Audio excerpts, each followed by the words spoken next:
Hey, what's up, guys? So I am at Dragon Con, and if you see it says "Pick the Pagan" on it, and look how many ribbons I got. Awesome convention. So this video is a lecture by author Jamie Waggoner. Now, Jamie Waggoner wrote the book 80s Myth, Magic, and Modern Myth. What is it? Myth, Magic, and Modern Devotion by Jamie Waggoner. So she did a lecture. I've been wanting to get this book, and I got to hear a lecture from the actual author and got it signed and autographed. And now you get to hear the lecture as well. And you get to hear me talk for like little bits here and there. She asked a question to the audience about what myth features the god 80s the most. And guess who answered the question when no one knew? And also, I asked a question during the Q&A section as well. So I hope you guys enjoy this interview, or lecture, I should say, with Jamie Waggoner. Awesome person. I got to meet her. Like I said, I got her autograph and talked to her a little bit. Super nice person. And she really knows her stuff. And I hope you enjoy this lecture on Hades, the god of the underworld. If you don't know Hades that well, definitely listen to this lecture. And if this lecture is really interesting to you, check out her book. And I would say also, it's not a traditional Hellenic polytheist view, it's more of a pagan view, but she is well researched, and you can hear that in this lecture. And I hope you guys enjoy it and enjoy my little parts here and there that you hear me. 2016. I have written several things, including Hades. Also, I appear in Llewellyn's Magical Almanac, in the Feminine Macabre, in Haunted Magazine, and lots of other places. I read tarot, and I also have a magic school where I teach. And speaking of teaching, I write and teach from my home studio, which is in Auburn, Alabama. Disappears into the void. He's of the Olympian generation, but he's not considered an Olympian himself because he does not live on Mount Olympus, which is a really, interesting distinction. He didn't really have a choice, right? So when he drew this short straw, he had to part with his siblings, which he only found 10 years ago. He was stuck in the belly of Cronus for many, many years. And he doesn't really, he's not the patron of any heroes. He doesn't really interact with humans unless they come down to the underworld, right? Down to his chthonic realm. Chthonic is a term that means deep underground or related to the underworld. So, okay then, if that's the origin story, where is Hades' story specifically? Like what is surviving about him? There are, interestingly enough, a plethora of passages describing the underworld, but there are very few mentions of Hades, of Hades himself, Hades the god. He doesn't take part in conflicts like the Trojan War. Like I said, he's not the patron of any heroes. And the other Olympian gods and goddesses, they fill page after page of epic verse of their interactions with humans. And Hades is absent, or he's cast in the role of, a tertiary character that's not part of the main action. And this is interesting because in the tradition of ancient Greek theater, which was really important in ancient Greek culture, Hades, if he appeared, he entered stage left. And this is a theatrical term that comes from this point in time, where a performer comes from the left side of the stage facing the audience. I'm actually making the wrong direction. This is stage left. You would come in this way. So, and it was customary for these tertiary characters, sometimes they're called a tritagonist, antagonist, to enter from stage left. So here we have Hades. He enters stage left. He fills the shoes of a notorious outcast, an unlikely benefactor, and a unmovable adversary. That's where we get Adamastos, the unbreakable. And he basically functions to move the protagonist's story forward. And can anyone guess which ancient myth gives Hades the most stage time? The Homeric hymn to Demeter. Yes, the Homeric hymn to Demeter 2, which is actually it's an allegory for the changing of seasons, and it's the story of Demeter. It's actually Demeter's story as she's searching for her daughter, Kore, who becomes Persephone. Once she descends to the underworld, eats those infamous pomegranates, and becomes the spouse of Hades. And, it doesn't, this doesn't mean that Hades wasn't important to the ancient Greeks. he was very, very important to them, but it's a complex situation. His primary responsibility as ruler of the underworld is, like I said, to keep the balance between the world of the living and the world of the dead, and to maintain the space for the shades, like where you go, to administrate that. He plays a really very valuable role, but people really didn't want to catch his attention. So offerings were made to him, but it was out of deep necessity when they were made in very different ways than offerings to the Uronic or the other gods, not chthonic gods down below.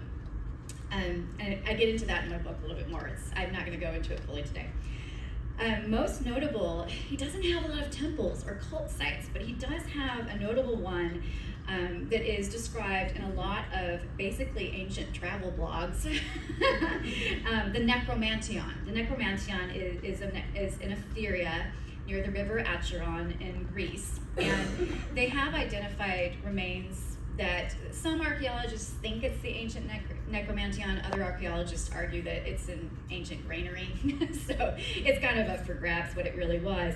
And there's a Hades temple at Elis in the Peloponnese range of Greece, and also the Plutonium at Hierapolis in Asia Minor, which is in modern day Turkey.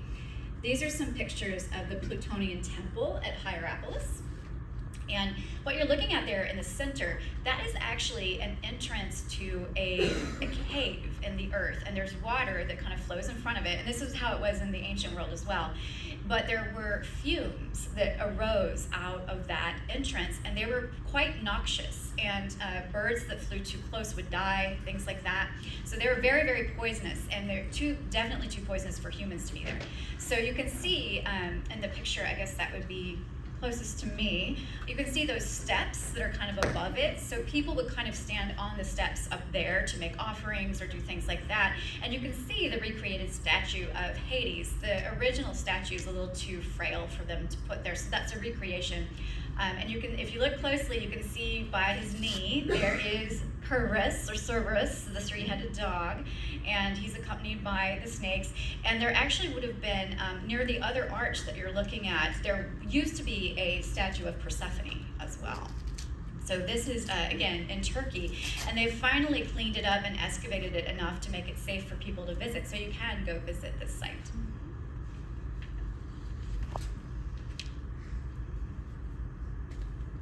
So let's talk about some common misconceptions of Hades.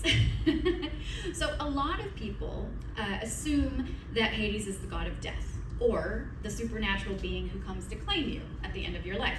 But that's not his job. That's the winged daemon, Thanatos. Thanatos works in Hades' employ and lives in the underworld.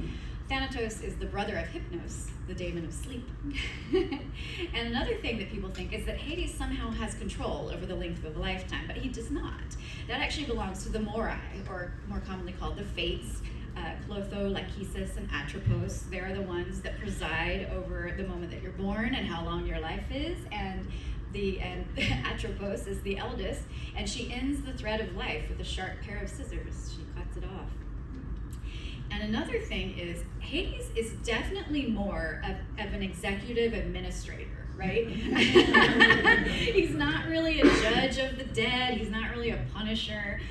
He usually delegates responsibilities of judgment and basically sorting of where you're going to go in the afterlife to a trusted trio of judges that used to be mortals but were rewarded with these jobs because they were so fair. Their names are Iacchos, Rhadamanthus, and Minos. And in really tough cases, he refers to Persephone. And Persephone's title is actually the Dread Queen Persephone, is how she's usually referred to. That's her honorarium that people say, or said in the ancient world. And she is actually known to be far more tough than he is. So yeah, she actually commands the Furies, the Erindes that fly out and avenge injustice. So, and finally, last but not least, we have Hades is the devil and underworld is hell. And this is just simply untrue. And again, I go into it in a little bit more detail in my book, but there were some mistranslations for sure between the Hebrew of the Old Testament of the Bible and the Greek of the New Testament of the Bible, which resulted in hell being named Hades in some versions. And then we also have Dante. And Dante was really fond of mixing figures from ancient Greek mythology and classical Roman mythology into his books. And in the Inferno, of course, there are several references to Hades and the underworld. But it's, you know, at the end of the day, the ancient Greek mythos and the Christian mythos are just not equivalent. We've just had some mistranslation situations. So let's talk a little bit about, and again, this is a brief overview. There's so much more detail than this, but this is a brief overview of Hades' retinue and some of the symbols and plants and animals associated with him. So here we have three very important members of his family. We have in the red, starting out, we have the dread Queen Persephone, Hades' wife. She only spends a portion of her year in the underworld. Her return to the upper realm signals the beginning of spring. Hades and Persephone are equals. They sit side by side in the halls of Hades. And unlike other figures in Greek mythology, Hades is said to be very loving and exclusively loyal to his wife once he was married. And he does not take other lovers after her. In the middle there, we have Macaria. And again, these are all sort of modern interpretations, which I thought was kind of fun to mix a few of those in. Macaria is the embodiment of a good death. When the soul dies and is at peace, all the proper rituals are performed, all the proper offerings made. In the underworld, she presides over the Elysian fields, which are the sunny fields, which are a really nice place to go. It's like an extended kind of staycation in the underworld. And on the far end over there, we have Melinoi. So Melinoi is the goddess of ghosts, nightmares, and madness. She haunts the shores of the icy river Cocytus in the underworld, and she is the shepherd of all of the souls that were unable to cross the river Styx and enter the underworld. She will lead all of these souls with her into the mortal realm at night to haunt and terrorize those who were supposed to be responsible for performing offerings and doing the rituals, to help them get some justice so that they can become settled. So, and she is, even though she is a good shepherd, her countenance is said to be extremely terrifying. She's half white and half black because the white part of her body represents her connection to Persephone and the upper realms, and the black half represents her connection to Hades and the chthonic realms. Macaria, interesting enough, does not have a recorded mother. Hades is the only parent we have recorded for her. So, yeah, some very important people. And of course, we have Kerberos, or Cerberus. Cerberus, one of Heracles' labors, his 12th labor, was to bring Kerberos up from the underworld. So that's what you're seeing kind of portrayed in those pictures there. He is Hades and Persephone's faithful three-headed dog. In various sources, he has a differing number of heads. Sometimes he has a mane of snakes. Sometimes he has a spiked tail. He's described a lot of different ways, but typically he's pictured with three heads. And he is said to be really friendly and warm and welcoming to everybody that enters the underworld. He licks their hands, he wags his tail at them, he begs for pets, but he becomes very different if you try to leave, right? Like he will growl and bite and make sure that you can't get out. And according to some ancient sources, Kerberos can be bribed with honey cakes. I just want to tuck that little piece of info in your back pocket for later.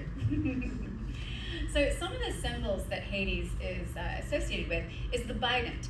So the bident is Hades' symbol of office, just like Zeus has a thunderbolt and Poseidon has a trident.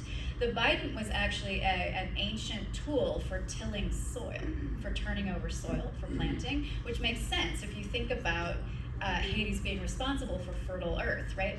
So I put this picture here that's closest to me. That is actually this is a later version of Hades as Serapis, which is kind of blending Hades with some ancient Egyptian ideas, but he does have Kerberos there. And I wanted you to see that one so you can see how long the staff of the bident is supposed to be. The top that would have had the prongs has broken off over time, but if you look in the middle, that's an actual bident that is in France. So that's like a bronze bident from the ancient world.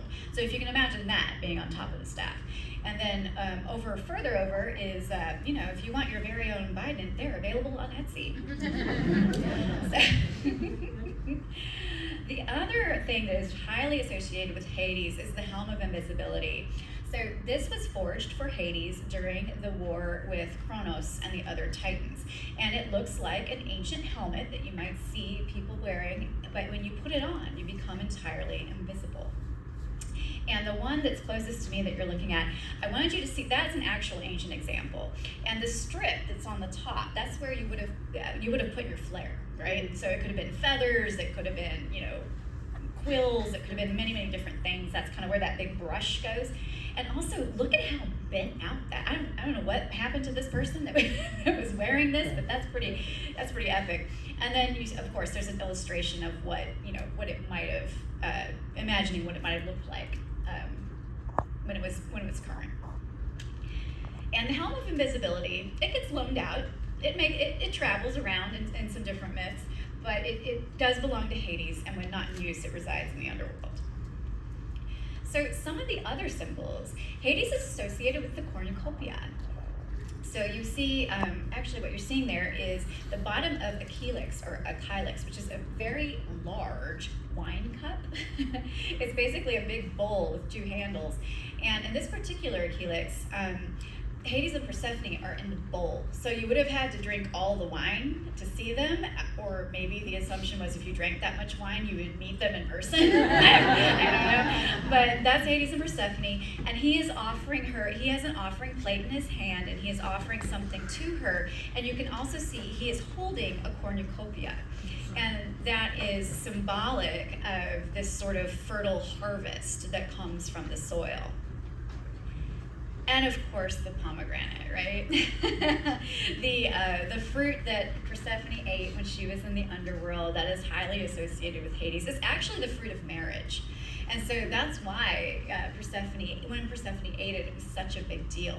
The pomegranate is actually sacred to Hera, who is the goddess of marriage. So offering Persephone a pomegranate is essentially a proposal. Mint. So before Hades and Persephone met, there was a nymph of the underworld named Minthe. And Minthe really loved Hades, but she was a bit of a jealous lover and started bragging around that when Hades married Persephone, that he would turn away from Persephone and come back to her. And Persephone got wind of this and was not super fond of that, and she basically she turned Minthe into a mint plant, and then she sprinkled the mint plant on the ground and walked over it. Yeah. I told you, don't mess with the Dread Queen. Like, don't mess with her. So whenever in my personal practice with Hades, I use mint in my rituals and things with him in the half of the year that Persephone's not there, right? Because I want to be respectful. But it definitely is associated with him. Mediterranean cypress. This is around the world the most planted tree in cemeteries and graveyards and places where the dead are interred. And you can look at it. I mean, you usually see this type of tree on travel posters, like for Italy, right? Mm-hmm. That's the Mediterranean cypress. And in the ancient world, it was said that the priests of Hades would often build like pyres of cypress to make offerings and things like that. So the cypress tree also, there's some beautiful funeral lamentations, poems and songs that feature the cypress tree. There are a couple of them in my book. So cypress is heavily associated with Hades and the priesthood of Hades. So animals, we mentioned the black ram, right? That's where the name Eucades comes from. So, this is, a lot of, when Hades, when people made sacrifices to Hades, it was common to sacrifice an animal. And the number one thing was a black ram. If you couldn't find that, a black goat would do. But so that's also how you make a sacrifice to him. Also snakes. Snakes are snakes. They slither along the ground. They live in the ground. They shed their skin, and especially like the Ouroboros and the spiral, things like that. It refers back to this idea that you are born and you die, and then you live in the underworld, and then you're born again, right? And then you die and you live in the underworld. So it has a lot of chthonic associations with that cycle of life. And you can see at the temple at Hierapolis, there are snakes that are coiled near the foot of Hades. Also, the owl is associated with Hades, and in some depictions of him, at the top of the staff, instead of a bident, there's a small owl. And the reason is because Hades had an orchard, of course. Where do you think those pomegranates came from? And his orchardist, Ascalaphus, was the one that saw Persephone eat the pomegranate, and he was forced to report that to Zeus. And for his efforts in telling the truth, Demeter turned him into an owl. So, and these are the two of the owls that live in that region that were probably the type of owls that they're referring to. Let's see, what have we got? Okay, so why befriend Hades? Right? Other than it's just kind of fun and curious. Yeah, why befriend Hades? So, there's some obvious answers. If your vocation or your interests draw you to the mysteries of death and dying, ghosts, mediumship, psychopomp work, paranormal inquiries, or if you just resonate with those type of energies, Hades is the OG goth, right? But there are also some not so obvious answers. But wait, there's more. If you want to cultivate a sense of what wealth means to you, and I put that in quotes because wealth is more than just monetary wealth, right?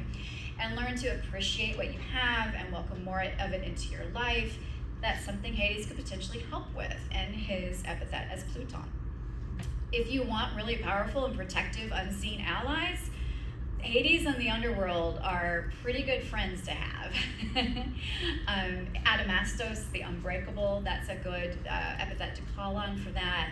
If you want assistance with shadow work, right? Yours or the collective, because that story about Hades and Persephone, although it seems like it has a happy ending, it's a very tricky tale with a lot of layers and a lot of nuance. So a lot of shadow work can be done with Hades and his guys as criminals. There's still more. If you want to become adept at skills of invisibility and visibility and glamoury, you can try, working with Idonis or Eucaides, right? Hades as the unseen one, or Hades as the beautiful-haired one. If you seek justice for oath breakers or the dead who were treated unjustly in life or in their deaths, you could work with Hades or Kos. Or, honestly, if you want to invite a sense of healthy masculinity into your life, Hades is a good individual to study and to work with. And, in any of his epithets, really, but especially in Polydegmon, the host of many, Eubuleus, the good consoler, things like that. So I think I'm going to pause here and see if we have any questions or shares or things we want to talk about. What did you think of Hadestown? I loved Hadestown. I was actually I was super fortunate. I was in New York for it was with the year of my 20th wedding anniversary, and I was in New York actually to attend a friend's wedding. And as a special treat, my husband and I treated ourselves to seeing Hadestown on Broadway with the original cast. Oh my goodness. Andre as Hermes. Oh, be still my heart. Honestly, I thought Hadestown's treatment of Hades was really one of the more gentle ones, to be honest. I mean, he still is, I think in the musical he's still a bit of an antagonist, but they also, they do include some nuance into his story and some depth into his character. They don't just cast him in the role of, the evil villain of the tale. So I actually loved Hadestown a lot. The myth of Orpheus and Eurydice is a fantastic myth. I go into a lot of detail about it in my book. It's always one of those things that it's like Romeo and Juliet or Moulin Rouge. I watch it over and over, and I really want it to end differently. And I just hold my breath, and I'm like, but it never does. Yeah, so I think Hadestown's great. Do you see Zagreus as Hades' son or a form of Dionysus? I see Zagreus as a form of Dionysus, and to be honest with you, Zagreus is a bit more. He's a bit more important in the Orphic mysteries and the Orphic mystery cult. And although I do have some knowledge of it, it's not a huge part of my personal practice. Yeah. Yeah. In the back. Yeah. Is there a significance between the number of points of Zeus, Hades, and besides like weapons? So like Zeus has the lightning bolt, which has one, and then there's the bite and the drive. Is that a thing, or I have not found a significance in any of the ancient lore that I've studied. Yeah, it's a great question, and it doesn't mean that there might not be a significance, because honestly, I feel that in mythology, everything in the story, the plants, the animals, the colors, the number of things, the time of day that they're happening, all of those are really important context clues, and the significance may have been lost over time. So, but it's, like I said, it doesn't mean that it's not out there. I haven't discovered it yet. Yeah. If you don't mind sharing, how did you begin working with Hades as a devotee within your practice? Let me make sure we have enough time. The full story is actually in the introduction to my book. And it's an interesting story. So I have been a pagan polytheist for over 25 years at this point. And what that term means, if you're not familiar with it, is I believe in all the gods. And I'm a hard polytheist, and that means that I believe that they are all distinct entities with distinct personalities and interests and wants and needs. And I believe in all of them. I just choose to work with a select few. So at that point in my time, in my timeline, up until that point, I primarily worked with female deities, and in particular the goddesses of the Welsh Mabinogion, so the Welsh pantheon, especially Caradwyn, if you're familiar with her. So, I was raised in a very conservative Southern Baptist house, and for a long time, so church was a very big part of my life, and for a long time, I couldn't understand why I wasn't feeling a connection, really. And this is just my experience. I mean, I'm just talking about me personally. I wasn't really feeling a connection. And when I was in college, I was a philosophy major. And that was, I'm totally dating myself. It was in the 90s. And in the 90s, there was this resurgence of goddess scholarship, feminist consciousness, returning to earth-based spirituality and religions. So there were a lot of people talking about ancient goddesses, and there were a lot of people developing new and modern ways of incorporating that into spirituality, into ritual and things like that. And so I wrote a thesis about it in college, and I started out just having an academic interest in it, but then along the way I sort of fell in love with the notion of a goddess, right? And so I became a pagan polytheist. And again, in a number of years, I just worked exclusively with feminine deities. Partially, I think, because I was raised in the Christian church, and although I feel like I'm pretty good friends with Jesus, no problems there, right? But I was a little bit tired of such a masculine dominant religion, so I just kind of put the guys sort of over here and decided to hang out with the girls for a while. I was in charge of I was on a ritual facilitation team for a camp in Vermont, and it's a 7-day camp, and the facilitation team is in charge of developing rituals every single night that follow a certain theme. And the theme that year was Persephone's descent. And so, as a way to study and bring authenticity and magic to the event, all of us on the facilitation team decided to take one character out of the story and really go deep with them and kind of bring that back to our planning, and also kind of carry that energy into the camp. Well, at that point in time, this is a number of years ago, and I thought, they're probably going to ask me to be Persephone. I mean, I was the one that was the most feminine presenting. I was, I wasn't young, but I was, not old either. I was the one that was kind of the right age. But then there was this other wonderful individual, non-binary, gender-fluid individual that wanted to be Persephone, which I think was wonderful. It brought like a super cool twist to what we were doing, because what happened was nobody picked poor Hades. Like I waited till the very end to pick, and I'm sitting there and I'm thinking to myself, like, well, we can't not have Hades. And because I worked with Llewellyn, who herself is pretty dang chthonic, if you know anything about her, I was like, I'm not scared of Hades. So I picked Hades, and that's how Hades sort of fell into my lap. And the experience that I had, well, let me back up just a second. He was very difficult to get to know because there's not much about him. As our friend here knows, the Homeric hymn to Demeter 2 is basically the biggest mention he gets. And so I went about my investigative way that I would in any of my other magical practices when I'm trying to get to know an unseen one, and that's my word for a non-corporeal being of any sort.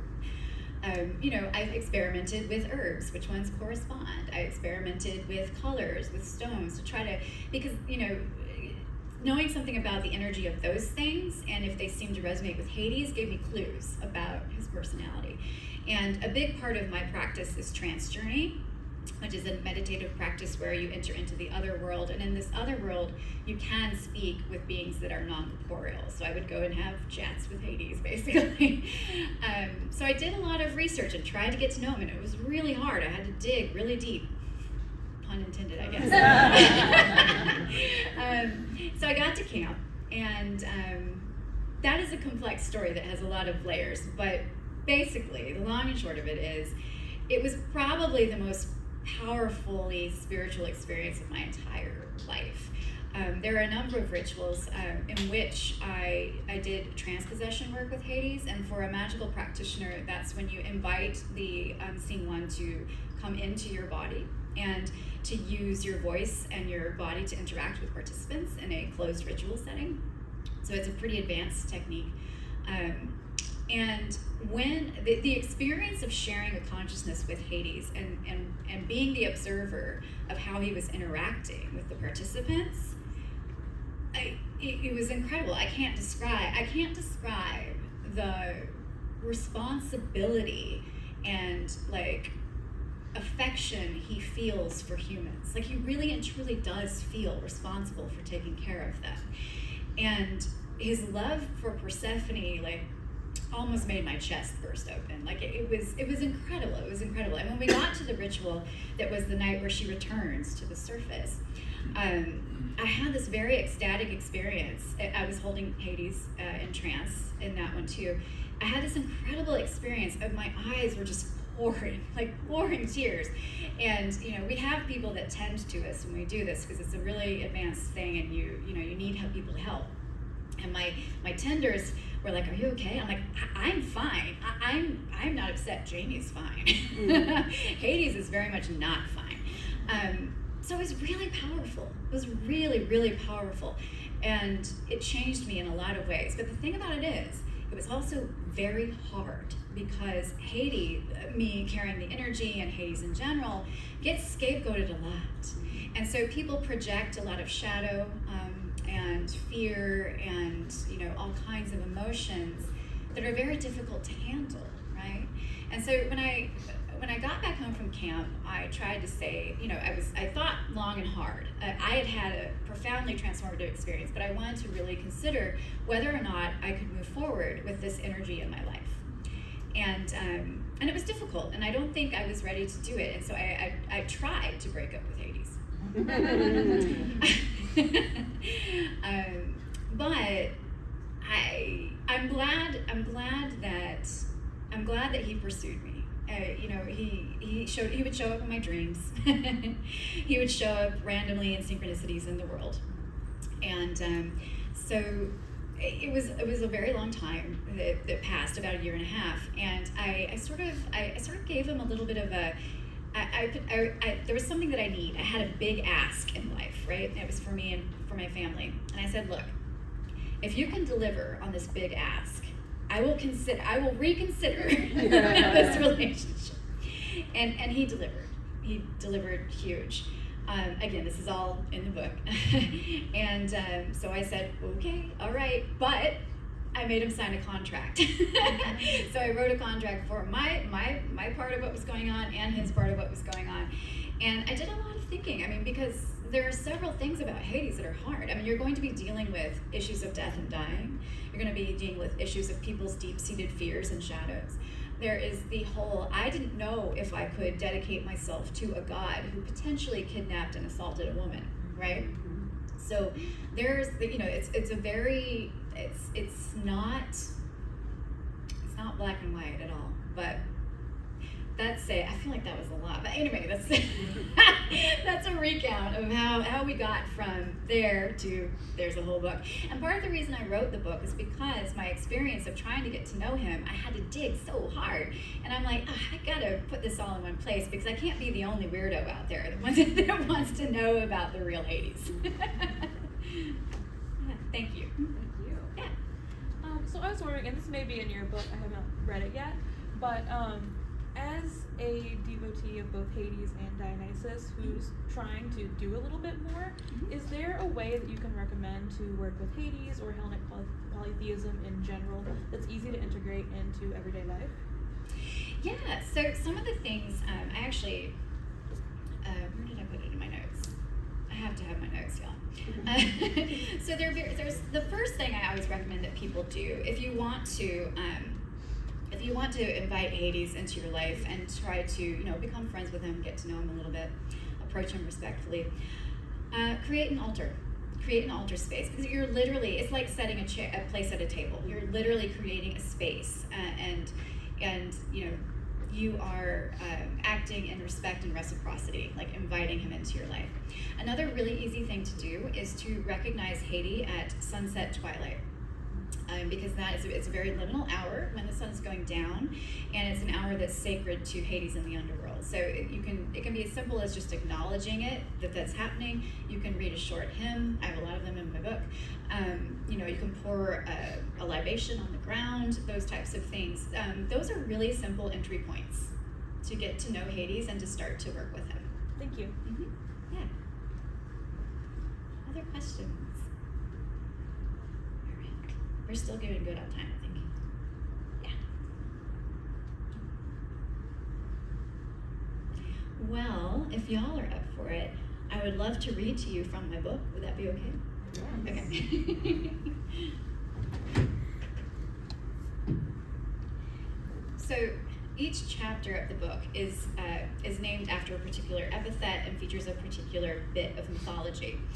And I did a lot of trance work with Hades to recover these stories. And these are me recounting what he has told me. And I think I'm going to read you the narrative at the beginning of chapter 3, which is Notorious, the chapter of cleanliness. And here we go. And it's in first person. It's in Hades' voice. So, Hades speaks. Would she have said yes? It is a question that will never be answered, because I was too impetuous, too enraptured, too terrified, and I did not wait. I see her for the first time near the cypress grove on the slopes of Mount Etna. Corey is picking flowers in the meadow, following a wandering trail of narcissus in bloom. Does she know she walks among my sacred trees? The grace of her footsteps, the sunlight falling on her hair, a secret smile on her lips as she trails her fingertips through the blossoms. Cypress trees swaying languidly in the breeze. My heart is shot through with arrows, and I realize with perfect clarity, I ache for her and her alone. I dread going to Olympus. After so many years in the underworld, the blindingly bright halls of my brother's home pain my eyes. The quarrels and the squabbles of the gods above seem superficial when I compare them to the weight of my duties. I am gravitas, it is my nature. Yet on this day, I travel there with all haste, out of respect for tradition, because, whether I like it or not, Zeus is her father. I bow my head and I ask my youngest brother for his permission to marry Kore. Humbling myself before Zeus does not matter to me. I would bow 1,000 times, and at least one more after that, for my love. With a sly grin, Zeus says yes. I waste no time. Gathering my chariot and my team of horses, I ride for the cypress grove. Kore is startled by my sudden appearance, but not so startled that she runs. I cannot decipher the expression on her face. I barely know her, yet somehow I know everything about her. She has crushed petals and soft skin, a sharp contrast to her eyes that burn with ancient fire. Come with me to the underworld and be my queen.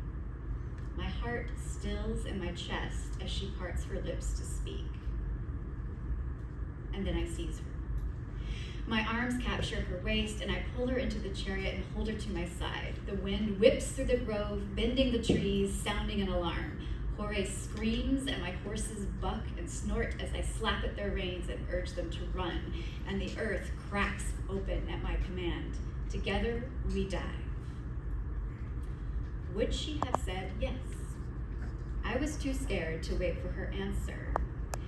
After all, who would want to live in my kingdom, considered the short straw, an eternity among shades, a realm without sun? Who would want to be surrounded by darkness and death when they could live in warmth and light? Who could find a scrap of tenderness buried in the heart of the most chthonic king? Her shock fades as the days pass. So different from the world she knew above, Kore explores my realm with wonder. The shades gather to glide beside her as she crosses the asphodel fields. The fates proudly show her their thread and loom and scissors. The Furies promise her their undying loyalty. She does not fear walking the banks of the rivers of forgetting or wailing or fire, nor does she flinch from peering into the depths of Tartarus. Monstrous Kerberos, the guardian of the gates, snores peacefully at her feet. It seems that all of Hades is rendered spellbound by her presence. But ultimately, she cannot stay. I learn that the world above dies with her mother's grief. My younger brother implores me to return her to Demeter, lest the humans perish too soon from cold and hunger. There must be some respite, he argues. No, I counter. There must be balance. I walk the halls of Hades and I think. My pensive footsteps echo down corridors of obsidian, amethyst, and adamant. Occasionally, I pass by my great audience room and I see her sitting tentatively on the throne that my artisans have crafted for her. She's unaware of my presence, and she tests out the armrests, rubbing her palms along darkly gleaming carved crystal. She has that secret tentative smile on her face, and she leans her head back against the padded backrest and closes her eyes with a gentle sigh. She cannot stay, but I cannot let her go. I have found a way, I whisper to her one morning as I reveal a ripe pomegranate from the grounds just outside my halls. I split its flesh with a paring knife. Sweet red juice drips down my arm as I offer half of the fruit up to her, my queen upon her throne. Those who eat the fruit of the underworld are bound to this place. You and I can rule together for half of each year, our days measured by the equinoxes. Your return above will herald the growing season. Your return below will be the swing of the scythe. The poets will tell our story over and over for millennia, unable to decide if it is a love song or a tragedy. We will be notorious. I hold my breath, and once again, my heart stills in my chest.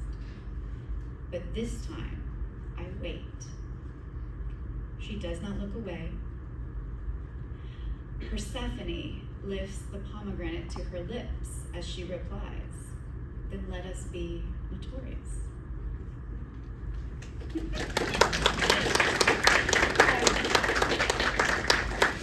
And it was Persephone herself that added that notorious bit at the end. So it's the Dread Queen. So this is me. I have a lot of copies with Hades with me, and I also have another panel tonight as well as tomorrow. Well, I'll have copies of the Magical Almanac as well. I have a podcast with my friend Murphy, who I run a magic school with. It's called Way of the Weaver. You can listen listen to us there. And that QR code is my link tree, so it'll connect you to all my stuff.